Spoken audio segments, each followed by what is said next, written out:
આગમનને પગલે રાજકોટ સીપીનું જાહેરનામું। રાજકોટના 14 માર્ગ પર બપોરે 11 થી સાંજના 5 વાગ્યા સુધી વાહન વ્યવહાર બંધ રહેશે। આ માર્ગ બંધ કરવામાં આવ્યા છે। મહત્વનું છે કે ગીત ગુર્જરીથી એરપોર્ટ સર્કલ સાથે આમ્રપાલીથી એનસીસી તરફનો રોડ, પોલીસ હેડક્વાર્ટરથી જૂની એનસીસી તરફનો રોડ અને ચાણક્ય બિલ્ડિંગથી બહુમાળી ભવન તરફનો રોડ બંધ રહેશે। વીઆઈપી માટે 9 પાર્કિંગ સ્થળ ફાળવવામાં આવ્યા છે। એસટી બસ માટે 6 પાર્કિંગ પોઈન્ટ ફાળવવામાં આવ્યા છે। તો પ્રધાનમંત્રીના આગમન પહેલા આ તમામ તૈયારીઓ।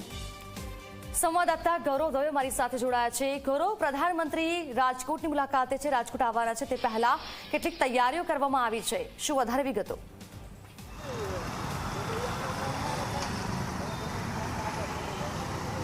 આગામી 25 તારીખે જ્યારે પ્રધાનમંત્રી રાજકોટની મુલાકાત છે તે લેવાના છે અને સૌરાષ્ટ્રને 5000 કરોડથી વધુના લોકાર્પણ અને ખાતમુહૂર્તની ભેટ છે તે આપવાના છે, ત્યારે રાજકોટ પોલીસ કમિશનર રાજુ ભાર્ગવ છે કે તેમના દ્વારા જે રીતના પ્રધાનમંત્રીનો રોડ શો અને જાહેર સભાનું જે સ્થળ છે કે ત્યાં તમામ જે રસ્તાઓ છે તે બંધ કરવામાં આવ્યા છે। અંદાજિત 14 જેટલા જે રસ્તાઓ છે કે તે બંધ કરવા માટેનું જાહેરનામું છે તે પ્રસિદ્ધ કરી દેવામાં આવ્યું છે।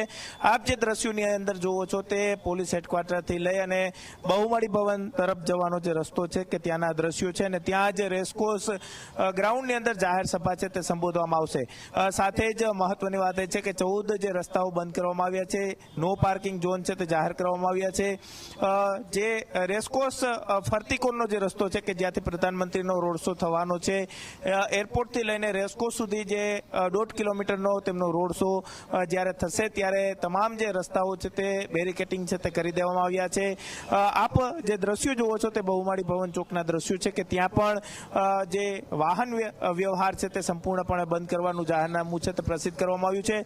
પોલીસ કમિશનરના જાહેરનામા મુજબ જો વાત કરવામાં આવે તો જૂના એરપોર્ટથી લઈને એરપોર્ટ ફાટક, જૂના એનસીસીથી લઈને પોલીસ હેડક્વાર્ટર અને હેડક્વાર્ટર સર્કલથી લઈને બહુમાળી ભવન ચોક, જિલ્લા પંચાયત ચોકથી લઈને કિસાનપરા ચોક, જૂની એનસીસી ચોકથી લઈને રેસકોર્સ રિંગ રોડ તેમજ કોટેજા ચોકથી લઈને મહિલા અંડરબ્રિજ, વિરાણી ચોક સહિતના જે મહિલા અંડરબ્રિજ સુધીના જે તમામ જે રસ્તાઓ છે કે તે તમામ વાહનો માટે પ્રવેશબંધી છે તે કરવામાં આવ્યા છે। એટલું જ નહીં, સાથે સાથે 9 જેટલા વીઆઈપી પાર્કિંગની વ્યવસ્થા છે તે રાખવામાં આવી છે।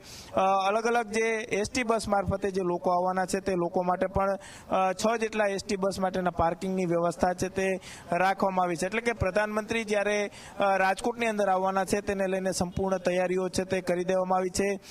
જ્યારે પ્રધાનમંત્રીના મિનિટ ટુ મિનિટ કાર્યક્રમની વાત કરવામાં આવે તો પ્રધાનમંત્રી 25 તારીખે જ્યારે રાજકોટ મુલાકાતે આવશે ત્યારે 5000 કરોડથી વધુના લોકાર્પણ અને ખાતમુહૂર્તના જે કામ છે તેને મંજૂરી છે તે આપવામાં આવશે। પીએમ મોદી 25 તારીખે બપોરે 2:10 વાગ્યે દ્વારકા હેલિપેડથી તેઓ હેલિકોપ્ટર મારફતે રાજકોટ એમ્સ ખાતે આવવા માટે રવાના થશે। રાજકોટ એમ્સ ખાતે 3:30 વાગ્યે પહોંચશે અને ત્યાં આઈપીડી વિભાગનું લોકાર્પણ તેમના દ્વારા કરવામાં આવશે અને ત્યાર પછી એમ્સ હોસ્પિટલથી લઈને જૂના એરપોર્ટ સુધી તેઓ હેલિકોપ્ટર મારફતે જ 3:55 વાગ્યે તેઓ નીકળશે અને 2:40 વાગ્યે જૂના એરપોર્ટ ખાતે તેમનું ઉતરાણ થશે। ત્યાર પછી 2:25 વાગ્યાથી પીએમ મોદીનો રોડ શોનો પ્રારંભ છે તે કરવામાં આવશે।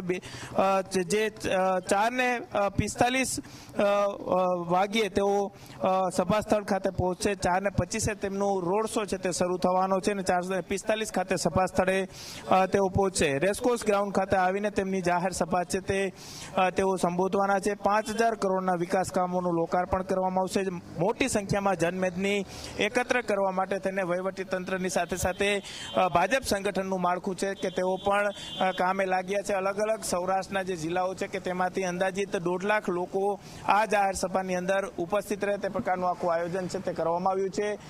તમામ જે 5 જેટલા જે ડોમ તૈયાર કરવામાં આવ્યા છે તે 5 ડોમ જર્મન ટેકનોલોજીથી આ ડોમ છે તે તૈયાર કરવામાં આવ્યા છે।